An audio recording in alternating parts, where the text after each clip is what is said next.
राज्य दृष्टिमा देशभित्र दूरी हुँदैन। नमस्कार, म धीरज बस्नेत। समाचारको गर्वमा विवरण मात्र होइन, कारण र निवारणको बाटो पनि हुन्छ। पर्दामा देखिने र छेकिने खोजीको खबर उद्घाटन गर्न तम तयार बाइलाइन। दर्शकबिन, राजनीतिलाई यसै फोहोरी खेल भनिएको होइन।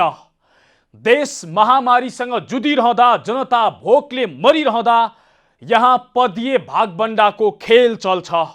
पार्टीको विवाद मिलाउन जनताले हराएका व्यक्तिलाई सांसद बनाइन्छ र मन्त्री बनाउने तयारी हुन्छ।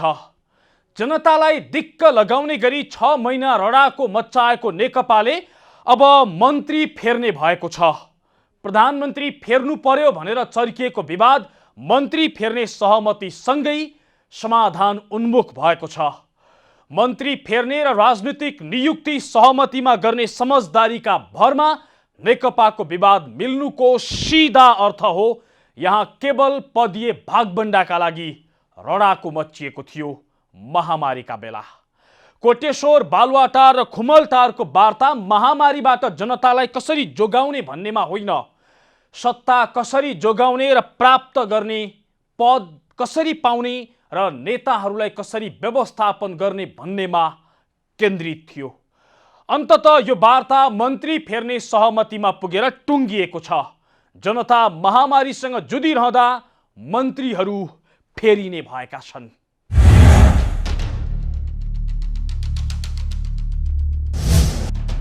पार्टी नै फुट्ला जसरी पेचिलो बनेको नेकपाको विवाद अन्ततः मन्त्री हेरफेर सहितका केही विषयमा सहमति भएसँगै मत्थर भएको छ।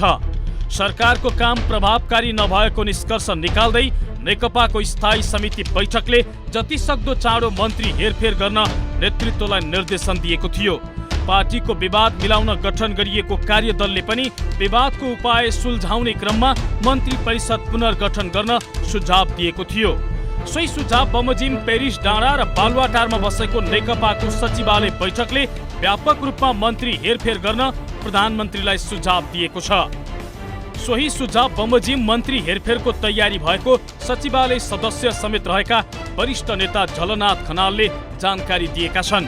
उनका अनुसार मुख्यतः 4 कारणले मन्त्री हेरफेर गर्न लागि हो। हामीले भनेका छौं ठूलो मात्रामा हामी हेरफेर गरौँ। अहिले सामान्य 1-2 जना राख्ने, खाली ठाउँ पूर्ति गर्ने खालको कुरा मात्रै नगरौँ, अलि ठूलो मात्रामा गरौँ भनेर भनेको छु। त्यो भनिरहँदाखेरि कतिपय मन्त्रीहरू जसको अब अलि सिनियर पनि हुनुहुन्छ, राम्रो पर्फर्मेन्स पनि ठिकै छ, त्यस्ता मान्छेहरू मध्ये कतिपय फेरि आउने पनि सम्भावना हुन सक्छ। सबैले राजीनामा दिने अनि त्यस पछाडि पुनर्गठन गर्ने भन्ने पनि कुरा हुन सक्छ। अलि अधिकांशले राजीनामा दिने अनि अरूले चाहिँ पूर्ति गर्ने भन्ने खालको कुरा पनि हुन सक्छ। अब त्यसको मेथडको बारेमा अझै हामीले चाहिँ नि छलफल गरेर एउटा ठोस निष्कर्ष निकालेर अगाडि बढ्नुपर्ने आवश्यकता छँदैछ। मन्त्रीमण्डल पुनर्गठनको विषय पुनः तातिएसँगै को मन्त्री बाहिरिन्छन् र को भित्रिन्छन् भन्ने विषयले धेरैको ध्यान तानेको छ। पेरिस डाँडामा बसेको सचिवालय बैठकमा मन्त्री हेरफेरका लागि 3वटा प्रस्ताव पेश भएको थियो। पहिलो, प्रधानमन्त्री बाहेक सबै मन्त्रीले राजीनामा दिने र नयाँ मन्त्री नियुक्त गर्ने। दोस्रो, 2 वर्ष कार्यकाल पूरा गरेकाले राजीनामा गर्ने र नयाँलाई अवसर दिने। तेस्रो, कार्य सम्पादन कमजोर भएका र आलोचित बनेका मन्त्री हटाएर नयाँ ल्याउने। यी 3 विकल्प मध्ये दोस्रो र तेस्रो विकल्पलाई प्रयोग गरेर मन्त्री फेर्ने गरी 2 अध्यक्ष केपी शर्मा ओली र पुष्पकमल दाहाल प्रचण्ड बीच छलफल भएको छ। बिहिबार र शुक्रबार लगातार कस्ता मन्त्रीलाई हटाउने र नयाँ नियुक्त गर्ने मन्त्रीको मापदण्ड कस्तो बनाउने भन्ने विषयमा छलफल भएको छ। छलफलमा सबै मन्त्री फेर्ने वा 2 वर्ष पूरा भएकालाई हटाउने र बाँकीलाई राख्ने तथा राम्रा काम गरेकालाई राख्दै अन्यलाई फेरबदल गर्ने भन्ने विकल्पमा छलफल भए पनि निर्णय भइसकेको छैन। अध्यक्ष प्रचण्ड 2 वर्ष कार्यकाल पूरा गरेका सबै मन्त्रीहरू फेर्नुपर्ने पक्षमा छन् भने ओली त्यसो गर्ने पक्षमा छैनन्। प्रचण्डको यस्तो प्रस्तावमा अर्का वरिष्ठ नेता माधव कुमार नेपाल र झलनाथ खनाल पनि सहमत छन्।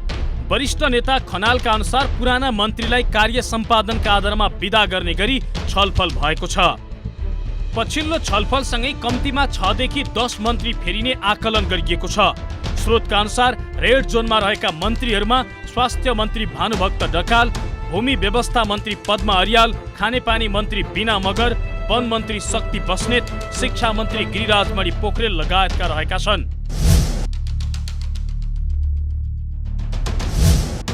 अध्यक्ष ओली र प्रचण्ड मन्त्रीमण्डल पुनर्गठनमा लागेसँगै नयाँ मन्त्रीहरूबारे चर्चा सुरु भएको छ। नयाँ मन्त्रीमा पूर्व माओवादीबाट जनार्दन शर्मा, हरिबोल गजुरेल, टोपबहादुर रायमाझी, देवेन्द्र पौडेल, प्रभु शाह र पम्फा भूषालको नाम चर्चामा छ। पूर्व एमालेबाट भने पार्टी महासचिव विष्णु पौडेल, भीम रावल, सुरेन्द्र पाण्डे, सोमप्रसाद पाण्डे, गणेश ठगुन्ना र प्रेम आले लगायतका व्यक्ति नयाँ मन्त्री बन्ने चर्चा रहेको छ। पार्टीमा सहमति जुटेमा ओली भने उपाध्यक्ष वामदेव गौतम र प्रवक्ता नारायण काजी श्रेष्ठलाई पनि मन्त्री परिषदमा सामेल गराउन चाहिरहेका छन्।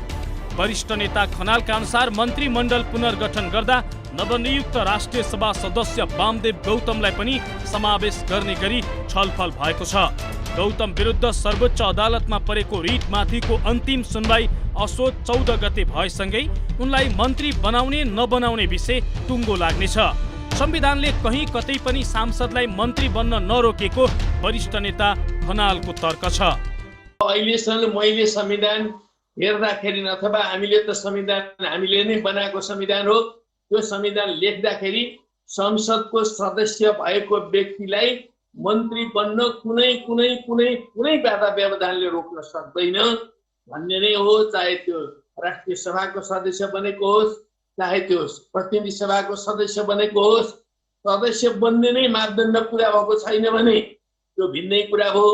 तर सदस्य भइसकेपछि मन्त्री बन्न कुनै पनि प्रकारको संवैधानिक नियुक्तिमा जान कसैले पनि रोक्न सक्छ जस्तो मलाई लाग्दैन। सर्वोच्चको ग्रीन सिग्नल पाएपछि वामदेव गौतमलाई समेटेर पार्टी विवाद हल हुने गरी प्रधानमन्त्री ओली मन्त्रीमण्डल पुनर्गठनको तयारीमा छन्। पहिलो चरणमा मन्त्रीमण्डल पुनर्गठन गरेपछि सत्तारूढ नेकपा दोस्रो चरणमा प्रदेश सरकार पनि पुनर्गठन गर्ने तयारीमा छ। पूर्व माओवादीको नेतृत्व रहेका एक मुख्यमन्त्री र पूर्व एमाले नेतृत्वमा रहेको 2 गरी कम्तीमा 3 जना मुख्यमन्त्रीलाई विदाई गरेर नयाँ मुख्यमन्त्री नियुक्त गर्नमा ओली र प्रचण्ड सहमत भएका छन्। सत्ता सञ्चालक दलभित्रको रडाको मन्त्री फेर्ने सहमतिसँगै मिलनको बिन्दुमा पुगेको छ र मन्त्रीमण्डलमा करिब 1 दर्जन नयाँ अनुहार भित्र्याउने र बहालवाला मन्त्रीलाई विदा गर्ने तयारी भएको छ। कुन कुन मन्त्री के कारणले रेड जोनमा छन् त देखाउने छौं, तर एकैछिनको विश्रामपछि। दर्शकबिन, आज हामी बाइलाइनमा नेकपाको किचलो व्यवस्थापन गर्न मन्त्री फेरबदल गर्न लागेको विषयमा चर्चा गरिराखेका छौं। 6 महिना भन्दा लामो समय चलेको नेकपाको विवाद अन्ततः मन्त्रीमा भागबण्डा मिलाएर समाधान खोजिएको छ। निर्वाचनमा पराजितलाई समेत सांसद बनाएर किचलो कम गर्ने प्रयास गरिएको छ। मन्त्री फेर्ने तयारी भइरहँदा 11 मन्त्री जसको कार्य सम्पादन कमजोर र आलोचना बढी भएको छ, तिनको विवरण देखाउँदैछौँ हामी।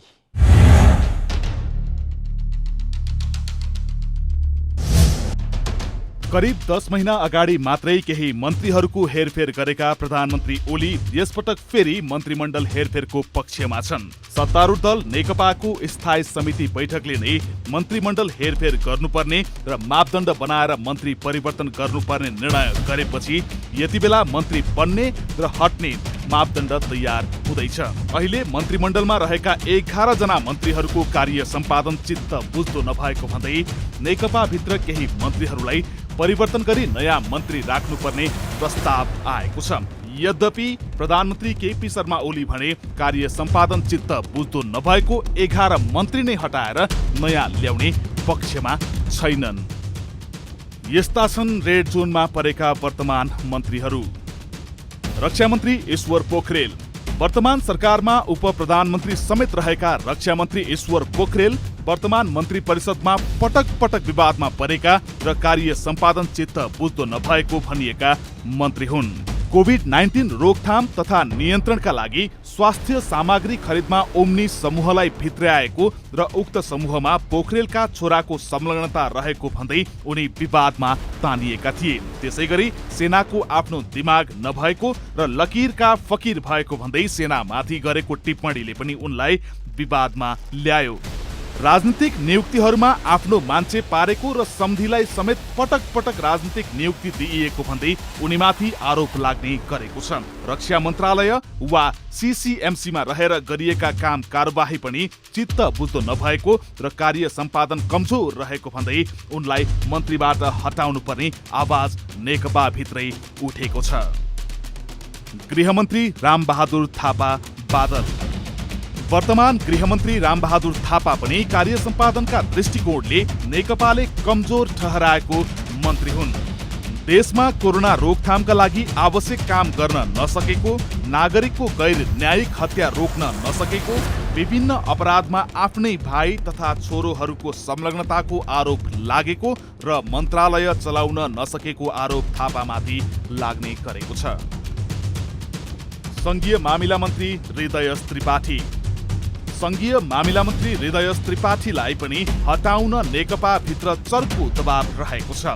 नेकपामा समाहित हुने उधारो सम्झौता गरेर मन्त्री बनेका त्रिपाठीले कर्मचारी संयन्त्रलाई चुस्त बनाउन काम गराउन नसकेको र स्थानीय तह, प्रदेश र संघलाई जोड्न नसकेको आरोप लागेको छ। शिक्षा मन्त्री गिरिराज मणि पोखरेल। शिक्षा मन्त्री गिरिराज मणि पोखरेल पनि यो मन्त्रीमण्डलमा सर्वाधिक विवादित र कमजोर कार्य सम्पादन भएका मन्त्री हुन्। एसएलसी परीक्षा स्थगन नगर्दा प्रधानमन्त्री आफैले स्थगन गर्नु परेको, 18 महिना हुँदा पनि विभिन्न विश्वविद्यालयहरूमा भिसी नियुक्त गर्न नसकेको, कक्षा 11 र 12 को परीक्षा तथा विश्वविद्यालयको परीक्षाको सम्बन्धमा निर्णय गर्न नसकेको लगायतका विषयले उनी कमजोर कार्य सम्पादन भएका मन्त्रीमा दरिएका छन्। कृषि मन्त्री घनश्याम भुसाल।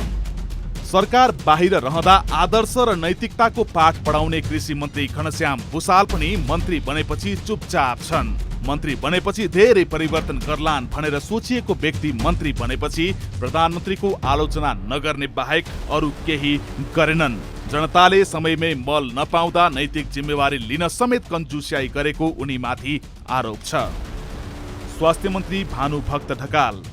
तत्कालीन स्वास्थ्य मन्त्री उपेन्द्र यादवले राम्रो काम गर्न नसकेको भन्दै राम्रो काम गर्न ल्याइएका मन्त्री भानुभक्त ढकालको कार्य सम्पादन पनि एकदम कमजोर देखिएको छ। कोरोना नियन्त्रणका लागि राम्रोसँग काम गर्न नसकेको, मन्त्रालय मन्त्रीले भन्दा पनि कर्मचारीले चलाएको, विभिन्न कमिसनको खेलमा लागेको लगायतका आरोपले ढकाललाई छोडेको छैन। समयमै पीसीआर किट र मसिन ल्याउन नसकेको लगायतका विवादले उनी घेरिएका छन्। पर्यटन मन्त्री योगेश कुमार भट्टराई। रविन्द्र अधिकारीको हेलिकप्टर दुर्घटनामा मृत्यु भएपछि पर्यटन मन्त्री बनाइएका योगेश कुमार भट्टराईको कार्य सम्पादन पनि कमजोर रहेको नेकपाको ठहर छ। समयमै नेपाल भ्रमण वर्ष स्थगन नगरी अस्ट्रेलियामा भ्रमणमा गएको र भ्रमण वर्षको खर्च बढाएको, चार्टर्ड फ्लाइटका नाममा करोडौं ठगी हुँदा पनि नियन्त्रण गर्न नसकेको उनीमाथि आरोप छ। वन मन्त्री शक्ति बहादुर बस्नेत। कार्य सम्पादनका दृष्टिकोणले कमजोर देखिएका अर्का मन्त्री हुन् वन मन्त्री शक्ति बहादुर बस्नेत। निकुञ्ज प्रशासनले चितवनमा रहेका चेपाङ सुकुम्बासीको घरमा आगो लगाएपछि मात्रै यो देशमा वन मन्त्री पनि रहेछन् भन्ने जनताले थाहा पाए। देशका कैयन स्थानमा वन प्रणाली भइरहँदा पनि वन मन्त्री बस्नेत गुमनाम जस्तै छन्। श्रम मन्त्री रामेश्वर राय यादव। तत्कालीन मन्त्री गोकर्ण विष्टको कार्य सम्पादन कमजोर देखेका प्रधानमन्त्री ओलीले राम्रो गर्नका लागि ल्याइएका श्रम मन्त्री रामेश्वर राय यादव पनि केही नगर्ने मन्त्रीको सूचीमा दर्ज छन्।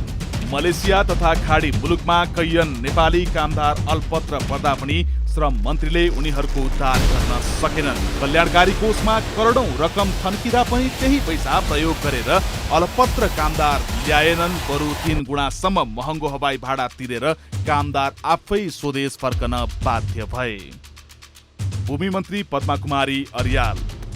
गुठी विधेयक ल्याएर सरकारको व्यापक आलोचना गराएकी भूमि मन्त्री पद्मा अर्याल पनि पटक पटक विवादमा आएकी मन्त्री हुन्। पछिल्लो समय भूमाफियासँग मिलेर जग्गाको किता काट खुलाएकी भन्दै मन्त्री अर्यालको आलोचना भइरहेको छ। जनपक्षीय काम नगरेको भन्दै अर्याललाई हटाउन पनि नेकपामा तीव्र बहस चलिरहेको छ।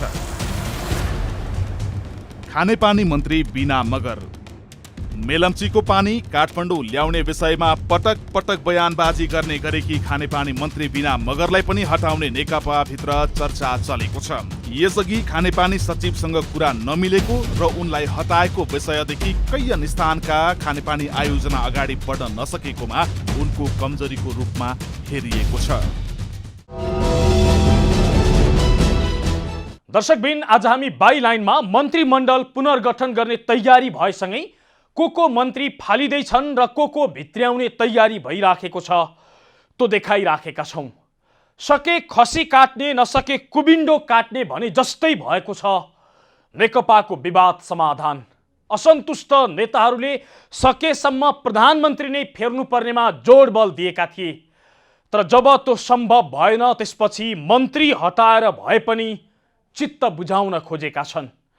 खासमा आफ्नालाई अवसर दिनका लागि मन्त्री फेर्ने सहमतिमा टुङ्गिएको छ नेकपाको विवाद।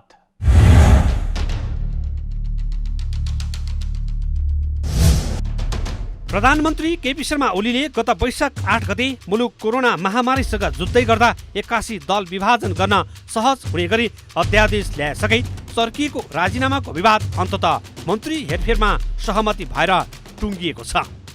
प्रधानमन्त्री ओलीले राजीनामा नदिएसम्म पार्टीको विवाद हल नहुने भन्दै स्वयं अर्का अध्यक्ष पुष्पकमल दाहाल प्रचण्डले राजीनामा मागेका थिए। त्यस यता पार्टीभित्र श्रृङ्खलाबद्ध रूपमै प्रधानमन्त्री ओलीलाई राजीनामा गराउन ठूलो चलखेल पार्टीभित्र भए, तर पनि प्रधानमन्त्री ओलीले बरु पार्टी फुटाएर जाओस्, पदबाट राजीनामा नदिने अड्डी कसिरहे। पार्टीभित्र शक्ति सङ्घर्ष चलिरहेको बेला गत जेठमा बालुवाटारमा आयोजित मदन भण्डारी स्मृति सभामा प्रधानमन्त्री ओलीले आफूलाई पदबाट हटाउन बाह्य शक्ति र पार्टीभित्रकै नेताहरू सक्रिय भएको प्रतिक्रिया दिएपछि विवादले झन् उग्र रूप लियो। त्यसपछि त अध्यक्ष दाहाल र ओलीबीच गम्भीर आरोप प्रत्यारोपको श्रृङ्खला समेत चल्यो।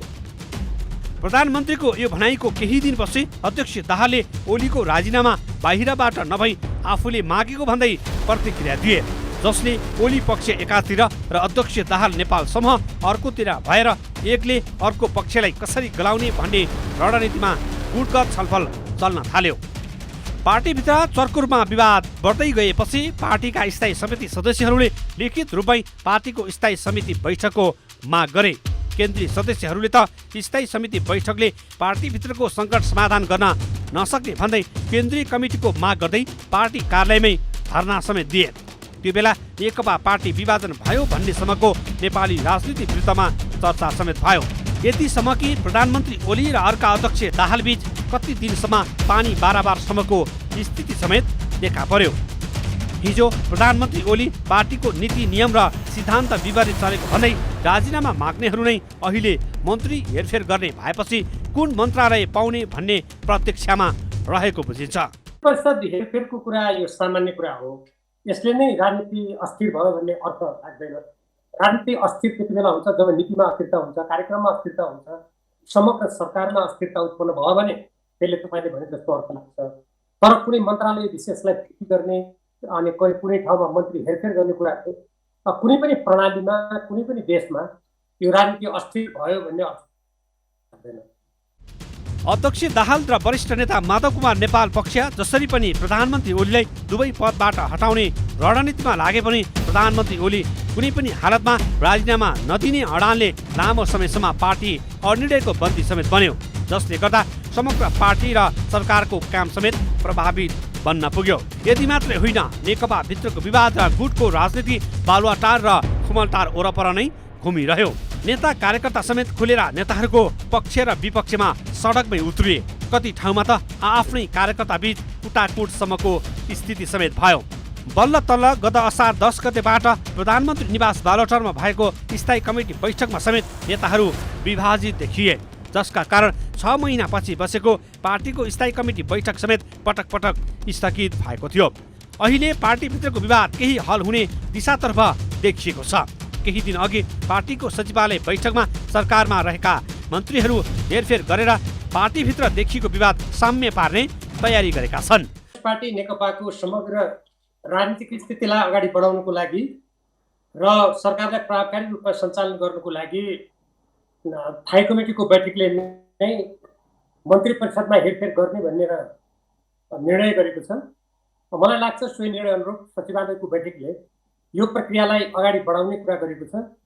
यो किन आवश्यक पर्यो भने यसै पनि मन्त्रालयहरू अहिले मन्त्रीविहीन अवस्थामा छन्, केही मन्त्रालयहरू, अर्थ मन्त्रालय समेत, र त्यसको साथसाथै कतिपय मन्त्रालयहरूमा त्यो आवश्यकता अनुसार हेरफेर गर्नुपर्छ कि भन्ने कुरा पहिलेदेखि नै उठेको हुनाले तदनुकूल नै यो कुरामा सचिवालयले प्रक्रिया अगाडि बढाउनु पर्छ भनेको जस्तो मलाई लाग्छ।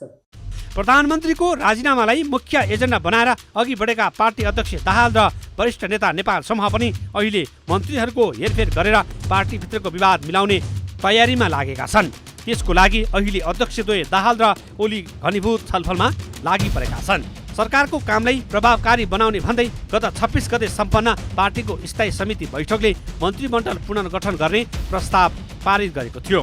सोही अनुसार अहिले नेकपामा ककसलाई हटाउने र ककसलाई मन्त्री बनाउने भन्ने बहस चलिरहेको छ। चरम शक्ति सङ्घर्षका कारण फुट नजिक पुगेको नेकपाको विवाद मिलाउन गठित महासचिव विष्णु पौडेल संयोजकत्वको कार्यदलले विवाद समाधानको एउटा कडीका रूपमा मन्त्रीमण्डल पुनर्गठनको विषयले अघि सारेको थियो। नेकपाका नेताहरूले बाहिर विधि पद्धति र मापदण्डका कुरा गर्ने गरेका भए पनि अन्ततः नेकपा भित्रको आन्तरिक शक्ति सन्तुलन र गुटगत भागबण्डा मिलाउन मन्त्रीमण्डल पुनर्गठनको माग गरिएकोमा कुनै दुईमत छैन। महामारीमा जनताले सरकारतिर मुख ताकिराखेका छन्, तर नेताहरू सिंह दरबारको कुर्सी ताकिराखेका छन्, पदीय भागबण्डा खोजिराखेका छन्, सत्ताका लागि छिनाझम्टी गरिराखेका छन्।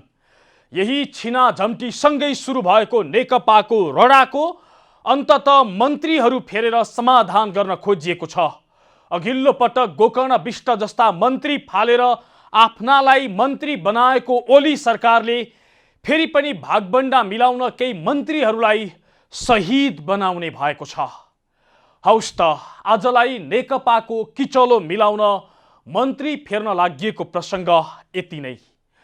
मुलुकको माटो जहाँ छोए पनि राष्ट्र एकैचोटि जागरुक हुन्छ। यो दूरीविहीन आचरण नै समाचारको मूलधार बाइलाइन अर्थात् जिम्मेवार पत्रकारिता। नमस्कार।